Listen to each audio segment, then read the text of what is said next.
इस एपिसोड के शुरुआत में हम देखते हैं कि अरीना पूरी तरह से शांत होता है और अरीना में सारे यूनिवर्स के वॉरियर्स इकट्ठा हो चुके थे और एक दूसरे को देख रहे होते हैं। तब ग्रैंड प्रिंस कहते हैं, अब युद्ध शुरू हो चुका है। इसके बाद हमें गोकू को दिखाया जाता है जो अपने चारों ओर वॉरियर्स को देख रहे होते हैं और हर वॉरियर से अलग एनर्जी निकल रही होती है। तब गोकू कहता है, वेजिटा, यहाँ हर किसी की पावर अलग है, कुछ तो हमसे भी खतरनाक लग रहे हैं। तब वेजिटा कहता है, हाँ काकारोट, तुम बिल्कुल सही कह रहे हो, लेकिन हमें पहले इन सब की पावर देखना होगा कि कौन कितना पावरफुल है। तभी उसी वक्त वेजिटा की नजर जिरेन से मिलती है। दोनों एक दूसरे को घूर रहे होते हैं। इसके बाद अचानक से यूनिवर्स 3 का एक डार्क वॉरियर आगे बढ़ता है। उसका शरीर धुएं जैसा होता है और आंखों में ठंडक होती है। तभी वो डार्क वॉरियर बिजली की रफ्तार से यूनिवर्स 10 के एक वॉरियर पर टूट पड़ता है, जिसके कारण वहां पर एक बहुत बड़ा धमाका होता है और पूरा अरीना हिल जाता है। बहुत तेज अटैक होने के कारण यूनिवर्स 10 का वॉरियर संभल नहीं पाता और डार्क वॉरियर उसके सीने में अपना वेपन डाल देता है, जिससे उस वॉरियर की एनर्जी वहीं पर खत्म हो जाती है और उसका शरीर वहीं पर इरेज हो जाता है। तब ग्रैंड प्रिंस की आवाज गूंजती है। तब ग्रैंड प्रिंस कहता है, यूनिवर्स 10 का पहला वॉरियर मर गया। पूरा अरीना सन्न रह जाता है। पहले वॉरियर्स के मरने के बाद सभी वॉरियर्स चौकन्ने हो जाते हैं। तभी यूनिवर्स 6 की गेल की एनर्जी बहुत ज्यादा रिलीज होने लगती है और जिसकी वजह से वो पूरी जगह कांपने लगती है और आसपास की पूरी जगह तबाह होने लगती है। तब गेल कहती है, मैं खुद को नहीं रोक पा रही हूँ। उसका ऑरा फैलता रहता है और सामने खड़े यूनिवर्स 2 के वॉरियर को उड़ा देता है। दूसरी तरफ हम देखते हैं यूनिवर्स 11 के वॉरियर्स स्टैंड लेते हैं। टोपो कहता है, जिरेन अब क्या करे? तब जिरेन कहता है, अभी नहीं। इसके बाद हम गोकू को देखते हैं। गोकू को तभी अचानक से पीछे से एक तेज एनर्जी महसूस होती है। वह अपनी जगह पर पलटता है और सामने देखता है कि यूनिवर्स 13 का एक वॉरियर उसके सामने खड़ा होता है। उसकी एनर्जी अजीब होती है, न गॉड की न मोटल जैसी।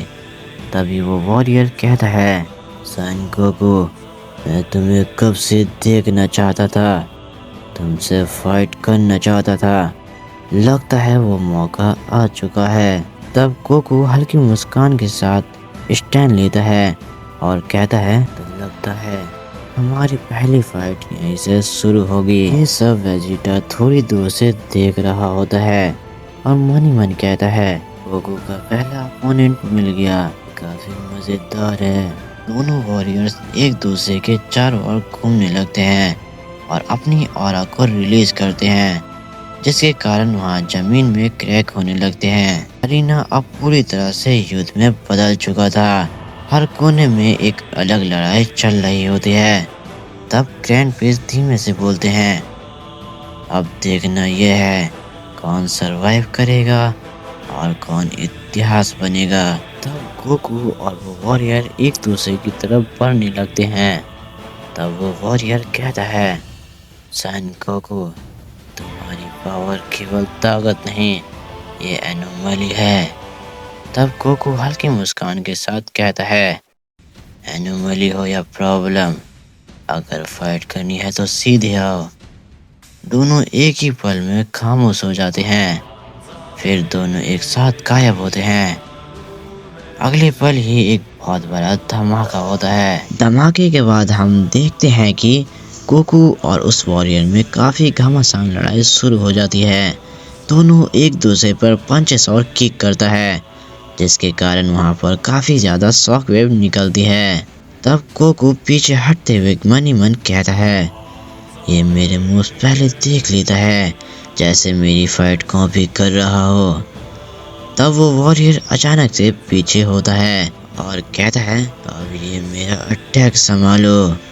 उसके बाद उसके शरीर में से एक ब्लैक एनर्जी निकलती है। इसके बाद हमें वेजिटा को दिखाया जाता है वेजिटा की नज़र यूनिवर्स 3 के एक डार्क वॉरियर पर टिक जाती है। इसके बाद हम जिरेन को देखते हैं जो अपनी जगह से आगे बढ़ता है। उसकी एनर्जी इतनी ज्यादा होती है कि वो पूरी जगह कांपने लगती है। तभी यूनिवर्स 2 और 10 के वॉरियर्स रुक जाते हैं। तब जिरेन कहता है वक्त आ गया है।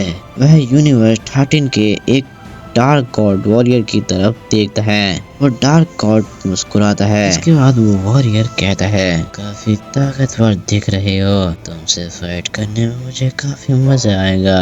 ये सुनने के बाद वेजिटा भी कहता है क्यों नहीं, जरूर, मुझे भी काफी मजा आएगा। इतना कहते ही वो डार्क वॉरियर वेजिटा पर अपना एक अटैक कर देता है, लेकिन इस अटैक से वेजिटा को कुछ भी नहीं होता।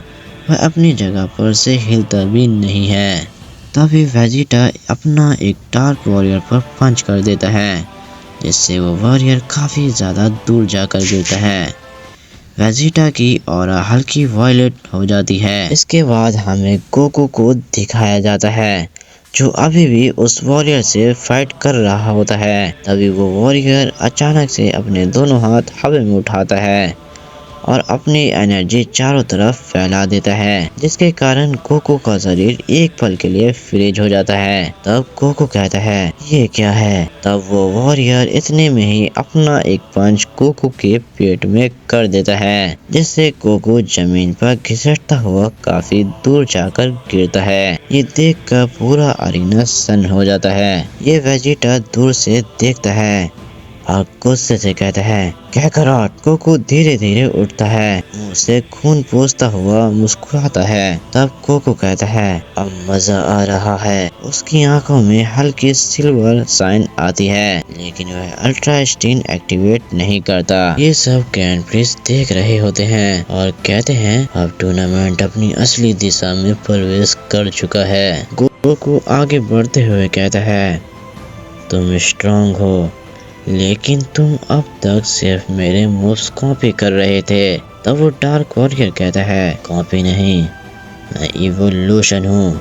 वह अचानक से अपने पैरों के नीचे एनर्जी कंप्रेस करता है। एक झटके में वह गोकू के सामने आ जाता है और अपने लगातार 3 पंचेस उस पर कर देता है, लेकिन गोकू उस पंचेस को ब्लॉक करता है। लेकिन तीसरा पंच उसके सीधा चेहरे पर लगता है, जिससे गोकू कुछ कदम पीछे होता है, लेकिन गिरता नहीं है। तब गोकू कहता है ये मुझे जानबूझकर पुश कर रहा है।